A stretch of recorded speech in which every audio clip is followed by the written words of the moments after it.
तो कैसे हैं आप लोग? आशा करता हूँ बहुत अच्छे होंगे, घर पे होंगे और स्वस्थ होंगे।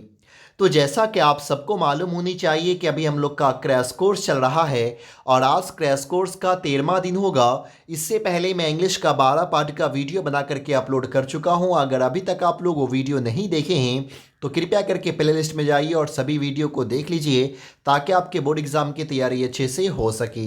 और आज के इस वीडियो में हम लोग एक नए चैप्टर को पढ़ने वाले हैं जिस चैप्टर का नाम है माई ग्रैंड मदर्स हाउस, जो लिखा गया हुआ है कमला दास के द्वारा।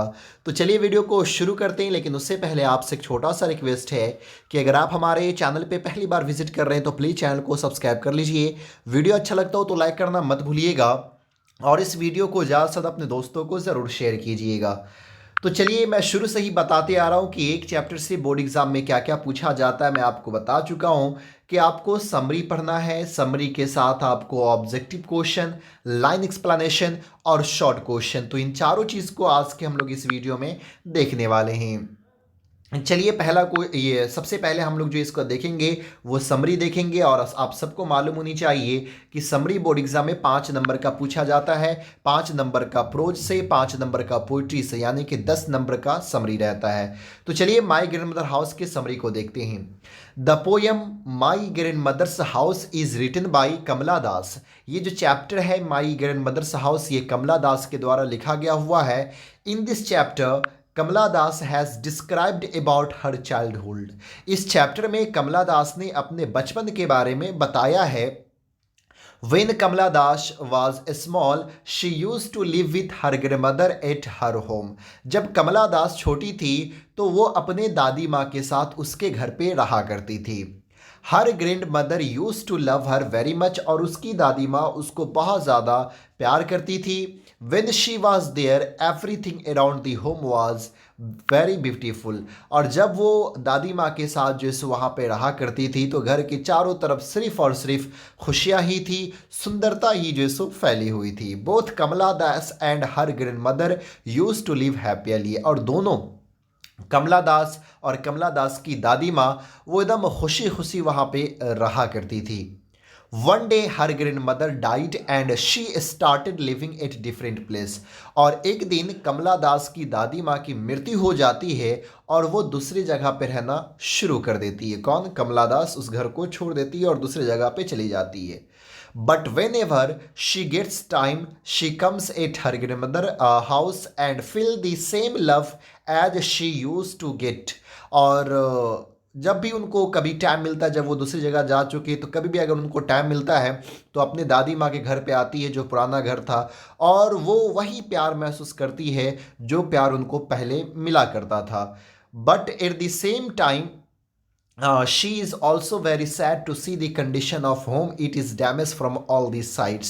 और उसी वक्त वो घर की कंडीशन को देख करके भी बहुत उदास हो जाया करती थी, क्योंकि वो घर का जो कंडीशन है वो बहुत ही ख़राब हो चुका और ये चारों तरफ से जो सो डैमेज हो चुका। तो ये आपको समरी था। मैं समरी छोटा ही आप लोग को बताता हूँ क्योंकि इस समरी को इस वर्ड लिमिट का ख्याल रखते हुए समरी को तैयार किया जाता है। क्योंकि अगर आप बोर्ड एग्जाम में ज़्यादा वर्ड में अगर आप समरी लिखते हैं तो मार्क्स कट जाएगा, और साथ में अगर ज़्यादा वर्ड का मैं लंबा समरी देता हूं तो आप लोग को भी याद करने में दिक्कतें होंगी। इसलिए शॉर्ट समरी देता हूं ताकि आप इतना ही याद कर ले और उसको बोर्ड एग्जाम में अच्छे से लिख दे। चलिए अब हम लोग बढ़ते हैं ऑब्जेक्टिव क्वेश्चन की तरफ और देखते हैं कि ऑब्जेक्टिव क्वेश्चन क्या है। पहला क्वेश्चन है my grandmother's house is written by. My grandmother house किनके द्वारा लिखा गया हुआ है? तो आप सब जानते हैं कमला दास के द्वारा। सही आंसर सी हो जाएगा। कमला दास वॉज बॉर्न इन। कमला दास का जन्म कब हुआ है? तो कमला दास का जन्म 1934 ईस्वी में हुआ है। सही आंसर ए हो जाएगा। अगला क्वेश्चन कह रहा है कमला दास इज ए डैश। कमला दास क्या है? नोवेलिस्ट है, ड्रामाटिस्ट है, पोएट या शॉर्ट स्टोरी राइटर है?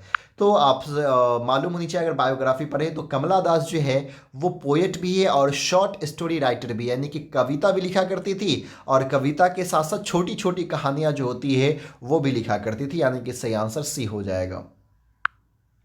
हर ऑटोबायोग्राफी पब्लिश्ड इन, तो इनका जो ऑटोबायोग्राफी था वो 1976 ईस्वी में प्रकाशित हुई है। आप सबको मालूम होनी चाहिए कि एक होता है ऑटोबायोग्राफी और एक होता है biography.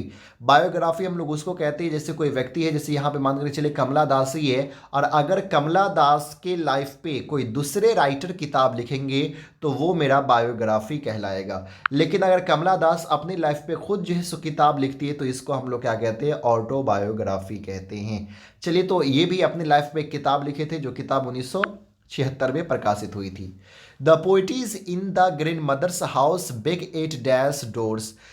कवित्री my grandmother house में किस दरवाजे पे भीख मांगती है? तो यहाँ पे हो जाएगा स्ट्रेंजर्स डोर्स। यानी कि यहाँ पे कमला दासी बताती है कि जब मैं दादी माँ के घर को छोड़ी और मैं जो है सो नए जगह पे यानी कोलकाता में रहना शुरू कर दी, तो जो प्यार मुझे दादी माँ से मिला करता था वो प्यार मुझे कहीं और नहीं मिल रहा, और उस प्यार को पाने के लिए मैं हर एक अजनबी के दरवाजे पे जा जा करके भीख मांगी, लेकिन फिर भी वो प्यार मुझे नहीं मिल सका जो प्यार मुझे दादी माँ दिया करती थी।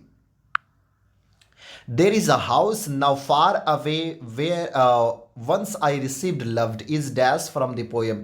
ये जो लाइन है there is a house now far away where once I received love, ये लाइन कहाँ से लिया गया हुआ है? तो ये माई ग्रैंड मदर से है। सही आंसर बी हो जाएगा। चलिए क्वेश्चन नंबर 7 की तरफ बढ़ते हैं। ये भी एक लाइन लिया गया हुआ है, behind my bed rooms door like a bordering. ये भी लाइन जो सो लिखा गया हुआ है कमला दास के द्वारा। सही आंसर भी हो जाएगा। During her childhood, the speaker of my grandmother's house lived with her dash। तो कहानी से, कविता से आपको पता ही चल गया होगा कि बचपन में जो कवित्री है माई ग्रैंडमदर हाउस की, वो किसके साथ रहा करती थी? तो वो अपने दादी माँ के साथ। सही आंसर सी हो जाएगा। She noticed A dash behind the door of the bedroom. तो उनका जो ये बेडरूम था और उसका जो दरवाज़ा था उसके पीछे जो है सो अक्सर एक डॉग जो है सो देखती थी, नोटिस करती थी, यानी कि सही आंसर सी हो जाएगा। In dash she was short listed for the Nobel prize for literature.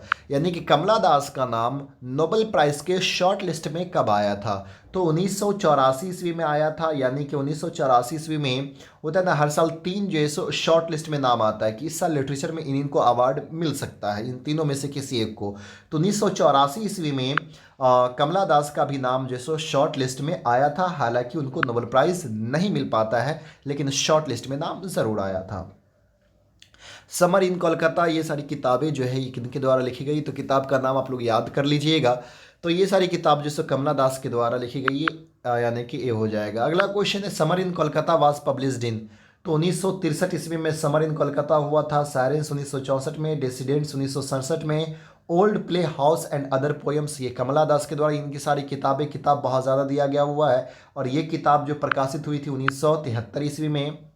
Anna metals poem जो है 1985 में प्रकाशित हुई थी। Only saint knows how to sing, ये जो है सो कमला दास के द्वारा लिखी गई है और ये किताब 1986 में और 96 में, और यस अल्लाह जो 2001 में जो सो प्रकाशित हुई थी।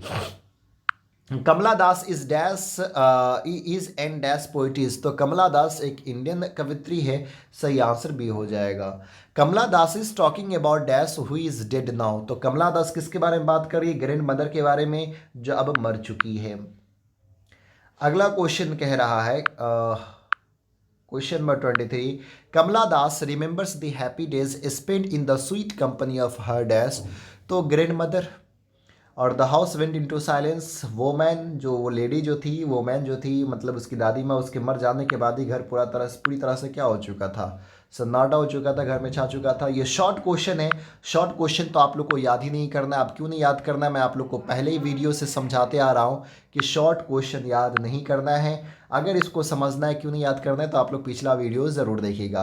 अब यहाँ पे क्या चीज़ एक्सप्लेनेशन है, तो अब मैं सबको बता चुका हूँ। ट्रिक्स के जरिए से आपको लाइन पहचानना है। अब इस कविता से अगर कोई लाइन दिया गया हुआ रहेगा, कैसे पहचानेंगे? तो बात याद रखना है, अगर किसी भी पोएम में किसी भी पोएम के लाइन में grand mother house, moon, receive, love, stranger और डोर। अगर किसी भी लाइन में इनमें से कोई भी एक वर्ड लगा हुआ रहेगा तो समझ जाइए वो कविता जो है सो कहाँ से, वो लाइन कहाँ से लिया गया होगा, माई ग्रैंड मदर हाउस से। अब जैसे कि यहाँ पे देख पा रहे होंगे देयर इज़ अ हाउस, यहाँ पे हाउस आ चुका है, वोमैन भी आ चुका है, यानी कि ये लाइन जो है वो कहाँ से लिया गया हुआ है, माई ग्रैंड मदर्स हाउस से। अब इसको कैसे डिफाइन करना है वो मैं आप लोग को बता चुका हूँ, ये आंसर याद नहीं करना है बल्कि आपको यहाँ पे लिख देना है द गिवन स्टेंजा, है ना, क्या लिखना है, द गिवन स्टेंजा, जो मैं शुरू से ही बताते आ रहा हूँ, the given stanza has been taken from the poem, जो पोएम का नाम है माई ग्रैंड मदर्स हाउस लिख देंगे, which is written by Kamala Das. और उसके बाद पैराग्राफ चेंज कर करके आपने जो समरी याद किया है, समरी के बीच के 2 3 4 लाइन को ऐड कर दीजिएगा। आपको ज़्यादा याद करने की ज़रूरत नहीं है। उम्मीद करता हूँ ये वीडियो आपको अच्छा लगा होगा। अगर अच्छा लगे तो प्लीज़ लाइक कीजिए, ज़्यादा से ज़्यादा शेयर कीजिए, और हमारे चैनल पर अगर पहली बार विजिट कर रहे हैं तो प्लीज़ चैनल को सब्सक्राइब कीजिए। फिर मिलता है अगले वीडियो में, तब तक के लिए बाय।